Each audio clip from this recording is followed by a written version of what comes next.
Hello everybody, welcome back to SheffPlays, and today we're going to be talking about the Resident Evil 4 remake, and what I think of it, and how I think it'll hold up to the original, all that.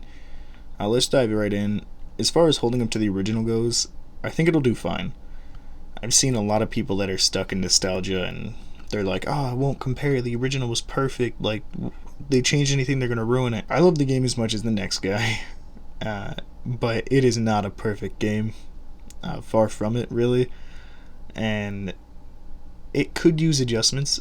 And like, it's in my top 3 favorite games of all time, but like, the movement is bad, the ability to switch weapons is really bad. I mean, it does give you that brief like, whew, pause the game to switch weapons, but it would be a lot easier to do it on the fly, and I'm almost certain this will do that. But in terms of key things, it looks like they're keeping it relatively the same. The upgrading, the weapon shop, dodging is new, and parrying and blocking looks all new. I'm pretty sure those were all things. If I'm wrong, I apologize. But it looks gorgeous. It really does. The classic doesn't look bad. Like, it didn't age terribly, but it doesn't look great either. And that's just something we gotta kind of come to terms with. Like, it is an older game. We're getting new hardware. Like, everything looks new. And it doesn't inherently mean it looks terrible. It's just like, you can't say it looks perfect because it is an old game.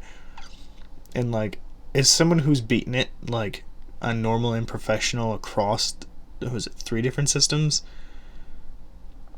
Or 4, because I did it on the PS4. I did it again on the PS5, the Wii, the GameCube, and the PS2. So, okay, regardless, it holds up so well for the most part. And I've seen a lot of people saying they're going to cut content. Well, not anymore. That got debunked.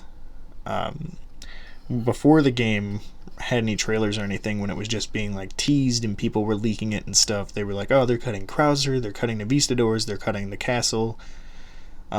The devs just came out and said that's all wrong. And I'm kind of glad. I personally cannot stand the Navistadors, but you can't think of Resident Evil 4 without them, as annoying as they were.